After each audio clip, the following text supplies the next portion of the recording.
할렐루야.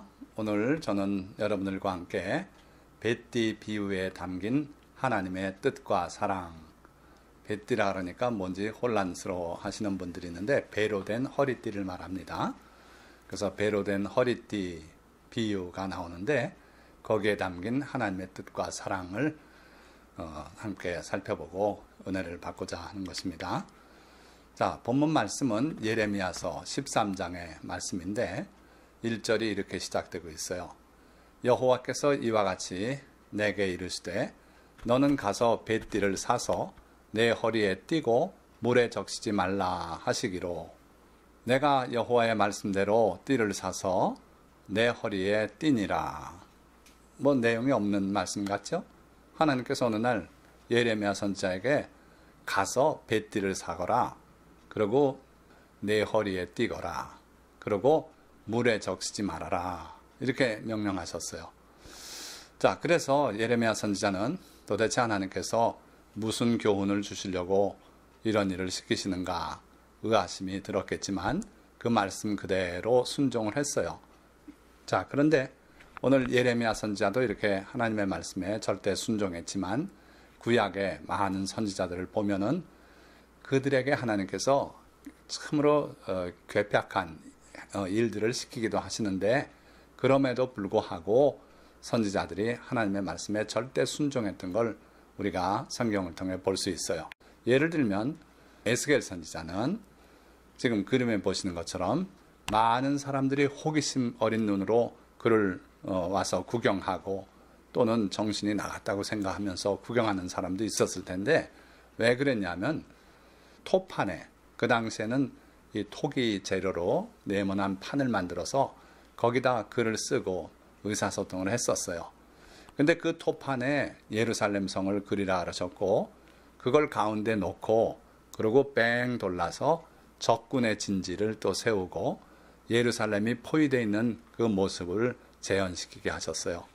그러고 에스겔 선지자는 뭘 하냐면 거기에 누워요.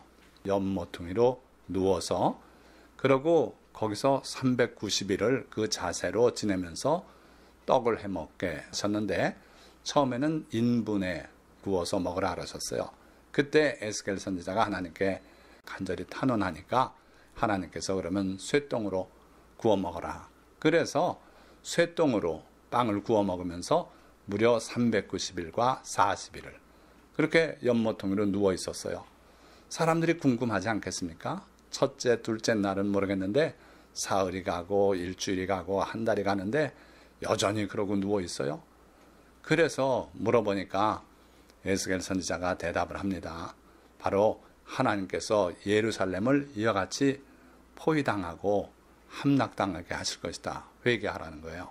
그 말을 전하기 위해서 에스겔 선지자는 390일 이것은 북방 이스라엘이 하나님을 배반하고 우상 숭배를 했던 그 횟수를 날수로 환산한 것이고 40일 이건 남쪽 유다 왕국. 남쪽 유다 왕국은 비교적 하나님을 섬긴 나라예요. 그러나 나중에 에스겔 선지자 당시에 지난 40여 년간 하나님을 등지고 우상을 숭배하는 나라가 되고 말았어요. 그래서 그 40년을 1년을 하루로 환산해서 40일간을 그렇게 고생스러운 떡을 먹으면서 하나님의 뜻을 사람들에게 전하는 그런 일을 했지요. 그러니까 이처럼 선지자 삶이 그렇게 쉬운 삶이 아니더라 하는 거예요. 자, 이 선지자들의 그런 기괴한 행위들, 이것들이 그냥 단순히 기괴한 것이 아니라 상징적인 행위들이었어요. 그래서 바로 에스겔이 그렇게 옆으로 누워서 지냈던 그 모습이 장차 예루살렘 성이 함락될 모습을 나타낸 것이고 또 오늘 우리가 살펴보고자 하는 뱃띠를 띤 예레미야. 예레미야가 그 뱃띠를 띠고 집에만 있었겠습니까? 나돌아다녔죠. 그러니까 사람들이 볼 때 그 비싼 뱃띠, 요즘으로 말하면 명품 허리띠입니다. 그걸 띠고 다니니까 평소 예레미야의 모습이 아니더라 하는 거죠. 그래 사람들이 묻고 왜 그러냐 그러니까 나도 모른다 그러고 나중에 하나님께서 말씀하니까 그 뜻을 전하긴 했죠. 그러니까 어쨌든 기괴한 행동들인데 이 기괴한 행동들이 다 상징적인 행위더라 하는 거예요.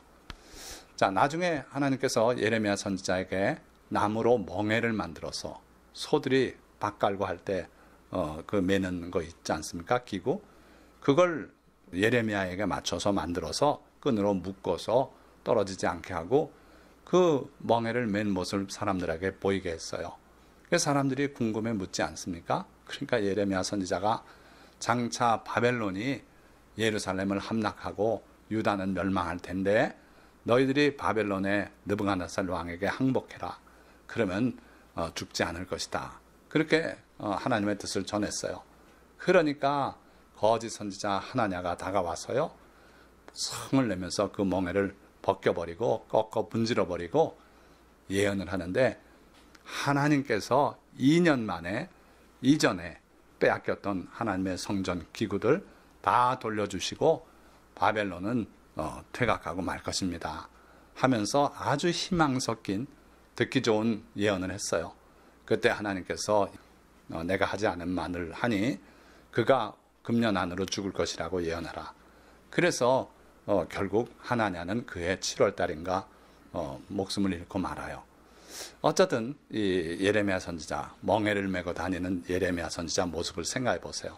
참 기괴하죠? 그러나 그것이 다 상징적인 행위들아 하는 거예요. 이렇게 참된 선지자들만 그런 일을 한 것은 아니고요. 거짓 선지자도 그런 기괴한 행동들을 했어요. 시드기야라고 하는 거짓 선지자가 있었는데 아합 왕이 전쟁에 나갈 때 철로 뿔을 만들어 가지고 나와서 쳐들어가십시오. 이 뿔과 같이 그들을 찌르고 승리하실 것입니다. 승리는 무슨 승리예요? 결국은 아합 왕은 활에 맞아 목숨을 잃지 않습니까?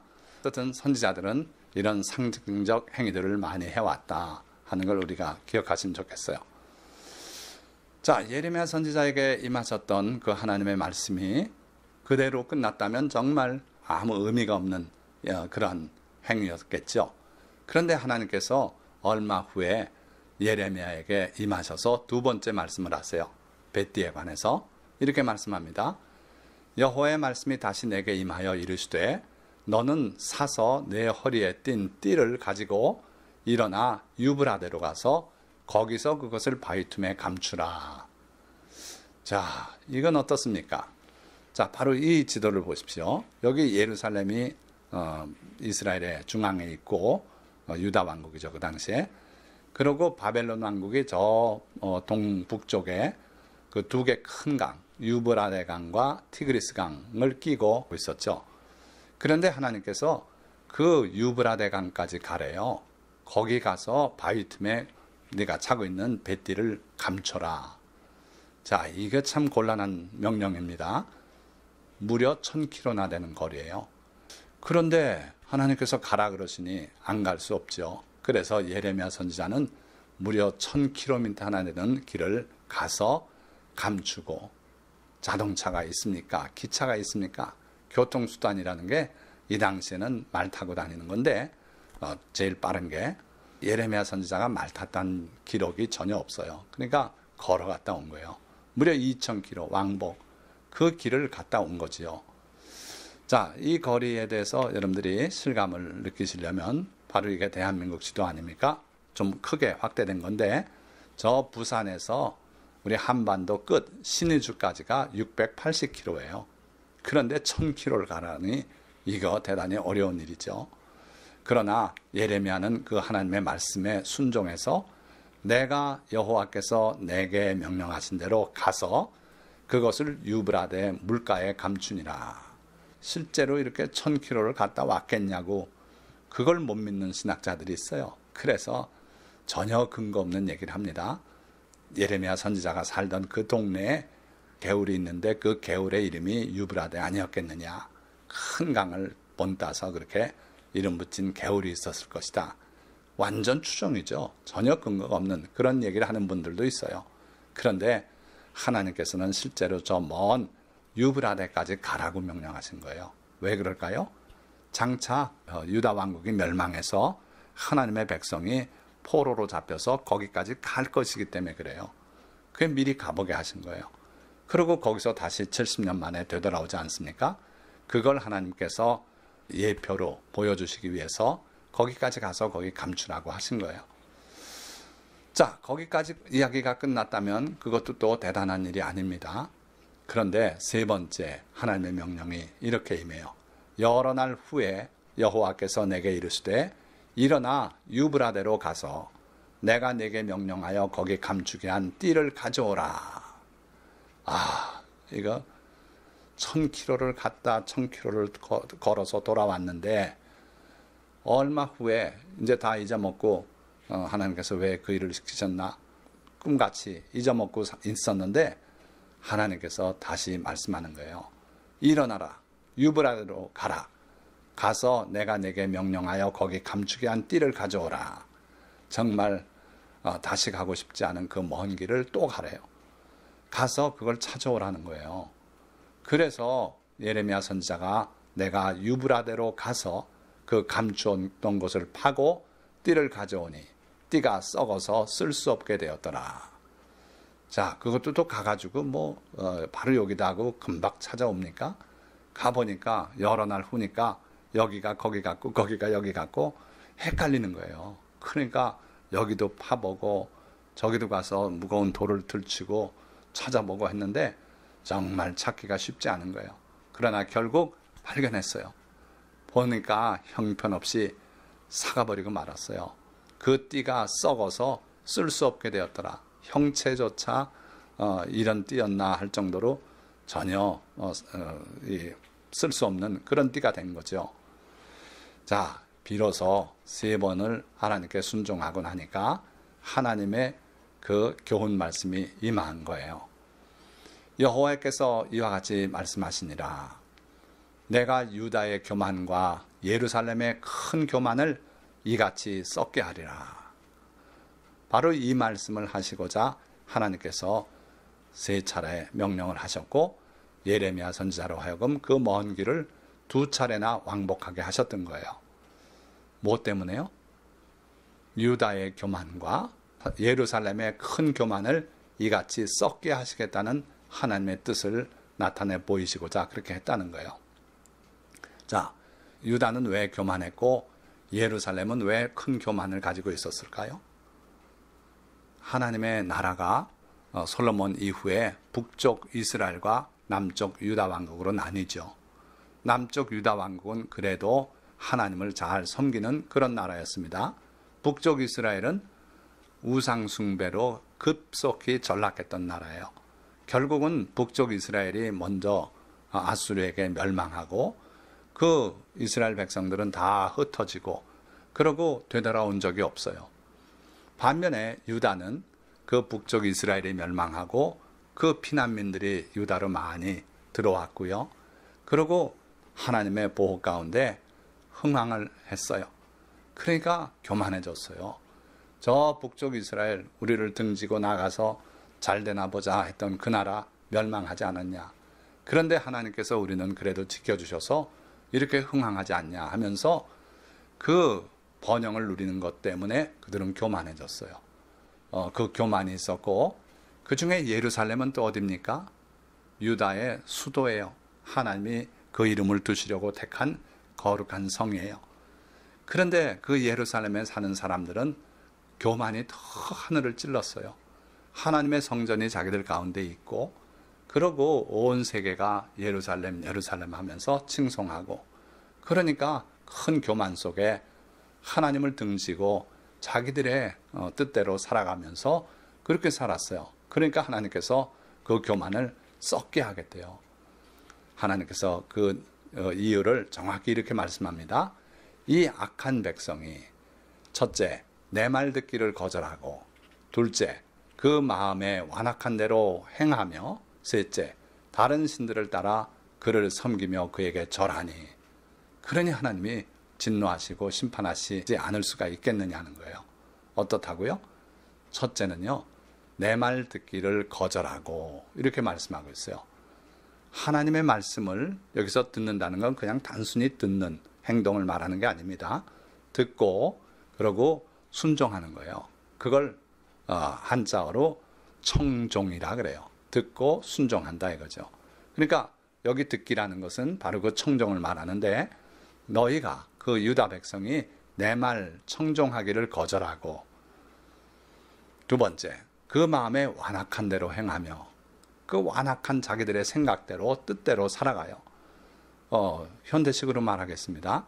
예를 들면 부부간에 정절을 지키면서 깨끗하게 살아야 되지 않겠습니까? 그런데 남편이 나가서 다른 여성과 성관계를 가졌어요. 그럼 그전 같은 게 간통죄가 되죠. 처벌받죠.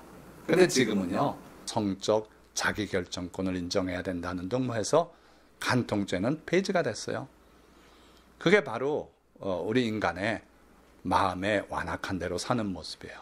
하나님은 돌로 쳐서 죽이라고까지 말씀했어요.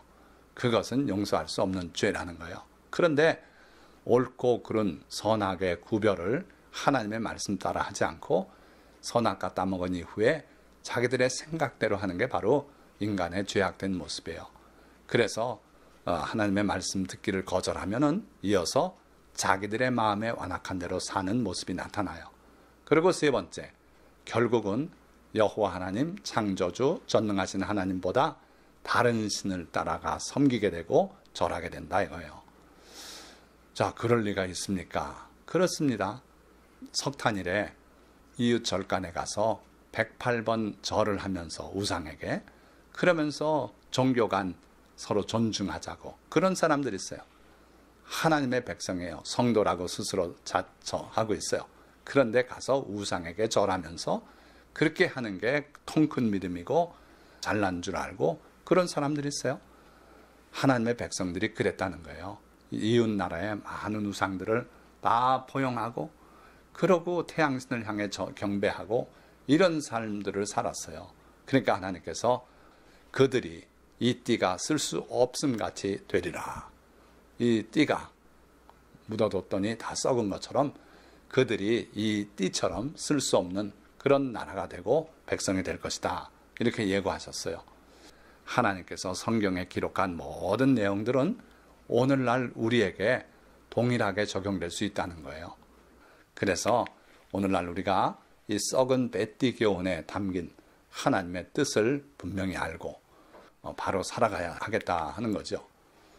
자, 이스라엘 백성에 대한 하나님의 본뜻이 무엇인가? 11절에 바로 오늘 뱃띠 비유의 핵심이 나오고 그 교훈이 거기서 끝납니다.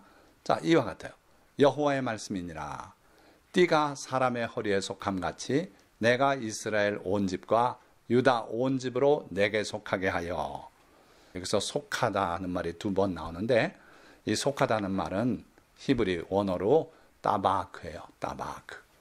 창세기에 하나님께서 사람을 남자와 여자로 지으시고 그리고 그 남자가 부모를 떠나서 자기 아내와 연합하여 합하여 한 몸을 이룰지니라 할 때 그 연합한다, 합한다 하는 동사가 따바크예요. 그러니까 둘이 일체가 되는, 동화되는 그러한 행동을 말하는 거예요. 그래서 허리띠를 우리가 사서 띠면 그 허리띠가 내 몸에 딱 붙어 있는 거예요, 언제나. 그것처럼 우리 하나님의 백성은 하나님께 속한다는 거예요. 거기에 들러붙는다는 거예요. 그래서 하나님과 동행하고 또 하나님의 영광을 드러내는 멋있는 챔피언 벨트가 그런 존재가 된다는 거예요. 자, 그래서 하나님의 본뜻은 띠가 사람의 허리에 딱 들러붙는 것처럼 이스라엘 온 집과 유다 온 집으로 내게 속하게 하려는 게 하나님의 뜻이었다는 거예요. 그러니까 하나님의 백성과 하나님은 마치 아버지와 아들처럼 또는 나는 그들의 하나님이 되고 그들은 나의 백성이 되리라고 하신 말씀처럼 전능하신 하나님과 그의 백성과의 긴밀한 관계 또는 심지어 온 우주를 지으신 그 위대하신 하나님이 바로 우리의 남편 같은 그런 관계가 되기를 하나님이 원하셨고 특별히 하나님의 백성이 하나님의 영광을 나타내는 그러한 존재가 되기를 원하셨다는 거예요. 그렇게 됐으면 얼마나 좋았겠습니까? 그런데 아쉽게도 그들이 듣지 아니하였다고 하나님은 단호하게 말씀하고 계세요. 그래서 하나님께서 그들의 교만을 썩여서 아무 쓸모없는 그런 존재가 되도록 낮춰서 그러고 다시 회개시켜 하나님의 백성으로 돌아오게 하시려는 뜻이 여기 있다는 거예요. 자, 그러면 이 오래전에 유대민족의 역사가 우리하고 무슨 상관이 있는가? 하나님은요, 유대민족의 하나님뿐 아니라 온 인류의 하나님이시고 온 땅의 주인이 되신다 그랬어요.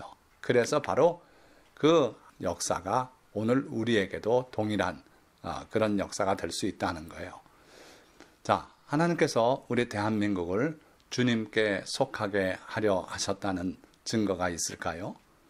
무슨 증거를 가지고 그런 말씀을 하십니까? 한번 돌이켜 보시자고요. 하나님께서 우리 대한민국에 참복음을 허락하셨죠. 그러고 나라가 세워지고 얼마 후에 공산 침략을 받지 않습니까? 자칫하면은 공산화가 돼버리고 기독교는 박멸이 되고 말았을 거예요. 그런데 하나님께서 공산화를 막아주셨어요. 그러고서 우리 대한민국에는 개신교회의 급성장을 허락하셨어요. 지금은 교회 종소리 다 못 내게 합니다. 차인벨 소리도 없어요. 근데 그 당시에는 날이면 날마다 교회 종소리를 듣고 우린 컸어요. 밤이면 10시쯤 되면 집에 다 청소년들은 들어가라는 뜻으로 교회에서 찬송가가 울려 퍼져요. 그러고 또 주일날 아침이면 교회 가라는, 교회로 나오라는 그러한 또 차인벨 소리가, 찬양곡이 아름답게 울려 퍼지는 게 바로 대한민국이었어요. 그리고 도시 풍경을 밤에 십자가가 붉게 물들일 정도가 되지 않습니까? 대한민국의 기독교회의 성장은요, 유래를 찾아볼 수 없는 급성장이었어요.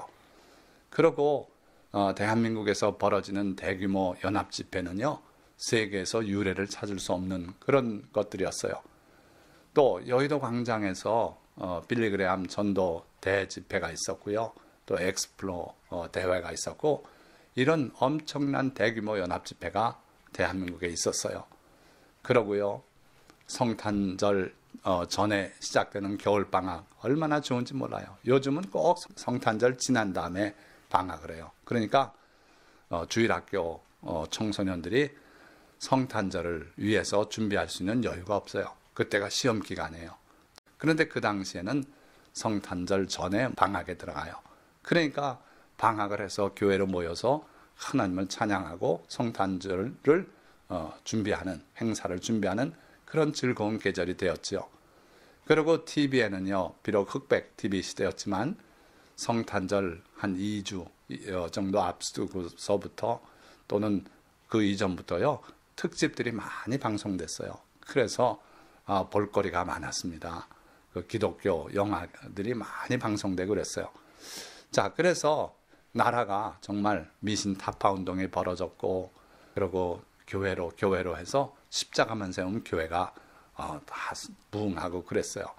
그러니까 이게 사람의 계획으로 된 것이 아니고 하나님께서 대한민국을 자기에게 속하게 하시려고 역사하셨다고 빤히 말할 수 없어요. 성령의 역사가 일어나서요, 많은 신의 은사가 나타났고요, 교회가 정말 초대교회 모습이 이렇지 않으려나 할 정도로 그렇게 은혜로운 분위기였어요. 자, 그런데 유감스럽게 살만하게 되자 우상 종교로 되돌아가고 있는 대한민국, 안타까운 모습을 우리가 또 보게 됐어요. 지금 저 그림 보십시오. 저 교회 그 십자가 탑으로 보이는데 꼭대기에 절 표시가 있어요. 어떻게 된 건지 아십니까? 절이 교회를 인수해가지고 저 십자가가 매달려 있던 꼭대기에 절 표시를 올려놨어요. 참 안타까운 모습이에요. 또 목사님과 중, 이 단어 저희는 잘할 때 그랬어요. 목사님에 대해서는 꼭 님자를 붙였어요. 또 저 불교 승려에 대해서는 그냥 중이라 그러면 됐어요. 그게 뭐 비하하는 용어도 아니었습니다. 근데 요즘은 어떻게 됐습니까? 목사님의 님자는 어디 가고 목사해요. 그리고 중은 스님으로 바뀌었어요. 나라가 지금 어디로 가고 있는지 여러분들 여기서부터 느낌이 와야 돼요. 또 절간에 가서 며칠 머무르는 거, 요즘 와서는 그걸 템플 스테이 해가지고 영어로 표현해가지고 마치 뭐가 되는 것처럼 그런 양상으로 돌아가고 있어요. 교회 종소리가 사라졌어요. 그게 뭐 소음공해를 일으킨다나요? 그런데 반대로 방송을 통해서도 목탁 소리를 들을 수 있고요. 또 도시까지 내려온 그런 불교 사찰들이 있어서 거기서 또 틀어놓는 소리에 목탁 소리가 밖으로 나와요. 이런 나라가 됐어요. 그리고 석탄일이 국경일로 지정되고요. 가로수에다 연등을 걸어요. 그리고 또 연등 행렬들, 또 옛날에 미신이라고 다 없앴던 그 장승들을 다 세우고 있어요. 또 점집들이 얼마나 번영하고 있습니까? 이런 여러 가지 상황들을 볼 때 정말 우리 대한민국이 우상숭배 국가로 되돌아가고 있지 않나 두려움이 있는 거예요. 하나님께서 그 유다 왕국에 대해서는 40일을 잡지 않습니까? 왜 그럽니까? 그동안에 쭉 하나님을 섬기던 나라가 뒤에 가서 40년 동안 우상숭배로 기울어졌다는 거예요. 그때 하나님께서 그 유다 왕국을 징벌하시지 않습니까?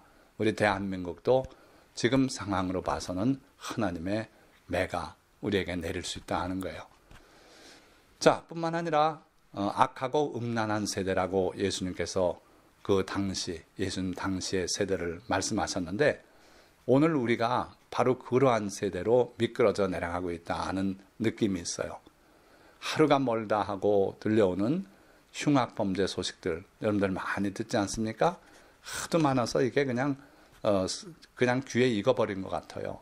토막살인 사건이라든지 뭐 묻지마 살인이라든지 별너마 희한한 범죄가 우리 사회에 점점 만연하고 있어요. 또 갈수록 심해지는 빈부격차, 사회적 격차, 자꾸 그걸 개선하기 위해서 그렇게 정부가 노력하는데도 불구하고 자꾸 그 격차는 커져가고 있어요. 그리고 눈에 보이지 않는 특권 귀족 계급이 자꾸 자리를 잡아가고 있고 또 법적 지식을 이용한 합법적 악행들이 주변에 많이 있어요. 법에만 걸리지 않으면 자기는 죄가 없다는 거예요. 그러나 하나님의 법은 그 법과 다릅니다. 그래서 합법적인 악행들은 하나님이 미워하시는 그런 행위들이에요. 그런 일이 대한민국에 많아지고 있다 이거예요. 아까도 말씀드렸는데 간통죄가 사라진 대한민국, 성적 자기결정권이라나요? 저희는 그런 교육을 받은 적이 없어서 참 낯선 단어인데 지 마음대로 결정하래요. 하나님은 그렇게 말씀합니까? 그렇지 않습니다. 바로 악하고 음란한 세대의 대표적인 이 단어가 성적 자기결정권이에요. 그러다 보니까 번창하는 나이트클럽, 모텔, 러브호텔, 제가 뭘 더 말하겠습니까? 정말 대한민국 사회는 악하고 음란한 세대로 미끄러져 내려가고 있다 하는 느낌이 있어요. 거기다가 그 사회를 정화하고 사회를 더 밝게 만들어야 될 교회의 역할이 이제 찾아보기 힘들어요. 예수님께서 바로 그 모습을 뭐라 하셨습니까? 너희는 세상의 소금이다. 그러나 소금이 그 맛을 잃으면 무엇으로 짜게 하리요? 그 후에는 아무 쓸데없어 밖에 버려져 사람에게 밟힐 뿐이라 그러셨는데 바로 그런 모습이 오늘 교회의 모습이 아니냐 하는 거예요. 그래서 날로 더해가는 교회 타락상을 우리가 또 얘기 안 할 수 없어요. 성직의 귀족 계급화가 우리 교계에 만연하고 있다. 그래서 대형교회 많은 목사님들이 지나친 사례를 받고 있어요. 사례뿐입니까? 사례 말고 목회 활동비라는 명목으로 지출되고 있어요. 반면에 개척교회 목회자들은요, 생계조차 어려워요. 그래서 사모님이 파출 일도 하고요. 또 목사님이 신분을 가리고 대리운전도 하시고 별 비참한 일들이 참 많더라 하는 거예요. 이렇게 교회 안에도 빈부격차가 심해지고 이런 세상이 돼버렸어요. 거기다가요, 생전 듣도 못하던 용어가 교회에서 나오는데 성직자의 성추행, 성폭력의 관계에 대해서 성그루밍이라는 용어가 최근에 들렸어요. 저는 아직도 정확한 의미를 잘 모르겠어요. 어린 여학생들을 길들여서 나중에 자기 그 욕망을 채우는 도구로 쓴다는 그런 의미 같아요. 그런 일이 어떻게 교회에서 있을 수 있습니까? 또 신학적인 타락도 대단합니다. 2014년에 부산에서 제10차 WCC 부산총회가 있었죠. 그들은 종교다원주의를 내세워요. 어떤 종교를 믿든 다 구원받을 수 있다. 그렇기 때문에 우리 기독교는 상대방 종교인을 개종하며 포교하는 것은 하면 안 된다. 그리고 사회구원 지상주의예요. 그러니까 이 사회가 좋아짐, 그게 구원이라는 거예요. 그렇지 않습니다. 그러니까 이렇게 타락한 신학이 교회를 어둡게 만들고 있어요. 만인구원론, 종교다원주의, 기독교 심리학, 세대주의, 말할 수 없는 많은 그런 이단 사설이 이제는 마치 이걸 모르면 무식한 목사인 것처럼 그렇게 취급당하는 시대가 됐다. 참 큰일이다 이거예요. 자, 이게 바로 10차 WCC 부산총회 장면인데 보십시오. 저 승복을 입은 분, 별분들이 다 와서 심지어 진혼 굿도 하고요. 하나님께서 어디 그런 걸 허용하셨습니까? 돌로 쳐 죽이라고 했던 범죄들이에요. 죽은 영혼을 불러내고 그들을 위로하고 구술하고 이게 말이 됩니까? 이게 교회 이름 하에서 이렇게 돌아가고 있다 이거예요. 그러니까 이런 일이 있어서는 안 됩니다. 자, 이거 보십시오. 뭐 같습니까? 저기 앞에 옷을 입은 분, 거기에 보니까 십자가 모습이 뚜렷하지 않습니까? 그렇습니다.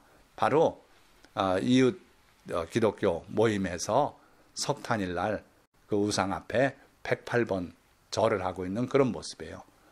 자, 이들은 자기들이 이웃 간의 사랑을 실천하는 일을 하고 있다고 그렇게 굳게 믿고 있어요.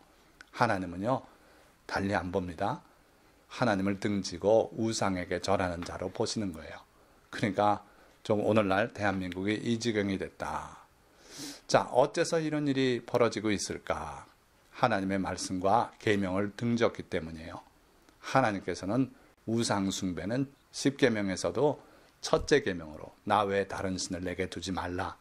그리고 우상을 만들지도 말고 섬기지도 말고 절하지도 말라고 그렇게 구분해서 명령하셨어요. 그런데 그 말씀, 그 계명을 이들이 다 무시하고 내 고집대로 하겠다고 하고 있는 거예요.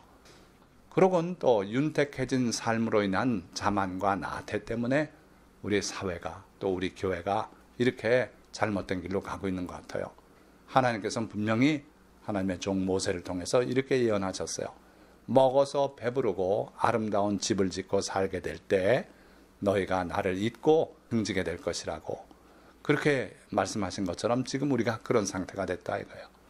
가난하고 배고플 때는 하나님께 기도하고 부르짖고 그렇게 살던 우리가 이제는 먹어서 배부르게 되고 아름다운 아파트를 들어가 살게 되고 하니까 하나님은 필요가 없다는 거예요. 하나님 없이 살 수 있다는 그러한 교만한 마음이 우리 마음속에 가득 찼다는 거예요. 그러고요, 도덕적 흠결이 보이는 목회자임에도 불구하고 우리 목사님이 좋다는 성도들이 많이 있어요. 왜 그런지 아십니까? 듣기 좋은 설교를 해주니까 그래요. 칭찬만 해줍니다. 복을 빌어줍니다. 그러니까 그 목사님이면 된다는 거예요. 박사학위 논문 표절 좀 했으면 뭐 어떠냐 상관없다는 겁니다. 그래서 교회가 점점 어두움으로 빨려들어가고 있지 않나 하는 거예요. 하나님께서는 에스겔 선지자의 그 입에서 나오는 하나님의 말씀을 듣는 백성들의 자세를 책망하신 적이 있어요. 에스겔 선지자가 하나님의 말씀을 전할 때 그들은 마치 노래 잘하는 자의 노래소리 듣는 것처럼 그냥 듣고 즐기고 말아요. 그 말씀대로 회개하고 행동하지는 않았다는 거예요. 바로 이러한 문제가 오늘 우리 대한민국 성도들에게 있지 않나 하는 거예요. 예수님께서 예루살렘을 바라보시면서 우시지 않습니까? 그러면서 하신 말씀이 예루살렘아 예루살렘아 선지자들을 죽이고 내게 파송된 자들을 돌로 치는 자요. 암탉이 그 새끼를 날개 아래 모음같이 내가 네 자녀를 모으려 한 일이 몇 번이냐? 그러나 너희가 원치 아니하였도다. 여기서도 예수님은 내가 그렇게 원했는데 너희는 그걸 원치 않았다. 예레미야 선지자에게 하신 말씀이나 똑같아요. 너희가 원치 않았다. 이게 하나님의 결론이고 예수 그리스도의 결론이에요. 우리는 어떻게 해야 되겠습니까? 예수님의 이 마음, 하나님의 마음을 우리가 그대로 받아들이고 그래서 우리의 원도 하나님의 원과 같아져야 되지 않습니까? 그게 바로 베티 교훈이에요. 하나님께 들러붙어서 하나님과 동행하고 하나님의 그 마음을 그대로 우리도 느끼고 그렇게 살아가는 걸 하나님이 원하신다 이거예요.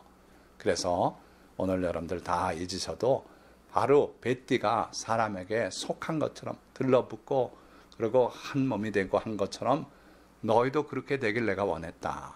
그런데 너희는 그걸 원치 않았다. 이런 하나님의 탄식과 심판의 소리가 들려오지 않도록 우리가 하나님께 들러붙고 하나님과 동행하고 하나님과 같은 마음을 품고 하나님의 말씀대로 살아가는 여러분들이 되시기를 주님의 이름으로 축원드립니다. 자, 말씀을 맺겠습니다. 하나님은 자기 백성들이 마치 뱃띠가 사람에게 속한 것처럼 하나님께 온전히 연합하여 그의 이름과 영광과 명예가 되기를 원하셨습니다. 그러나 그들은 풍요와 안정 속에 자만하여 주의 말씀 듣기를 거절하고 교만하여 자기 고집대로 행하며 우상에게 절하고 섬기며 주님을 등지고 말았습니다. 그 결과 심판을 자초하고 바벨론의 포로로 끌려가 그 교만이 뱃띠처럼 썩어버린 후에야 하나님의 자비로 다시 돌아와 나라를 세울 수 있었습니다. 이 뱃띠 비유와 그 역사적 성취가 기록된 것은 단지 그들만을 위한 것이 아닙니다. 이제 우리는 이 뱃띠 비유를 교훈 삼아 보는 눈, 듣는 귀, 깨닫는 마음을 주께 간구하고 얻어야 합니다. 그래서 주님의 사랑의 음성뿐 아니라 경고의 음성도 밝히 듣고 주의 말씀을 순종하여 띠가 사람에게 속하듯 주님께 속한 성도가 되어야 합니다. 그래야만 내 자신과 가정, 나라와 민족이 다가올 재난과 심판을 피할 수 있도록 기도할 수 있을 것입니다. 다 같이 이러한 은혜를 받아서 기도하는 성도가 되시기를 주님의 이름으로 축원드립니다. 할렐루야. 기도하겠습니다.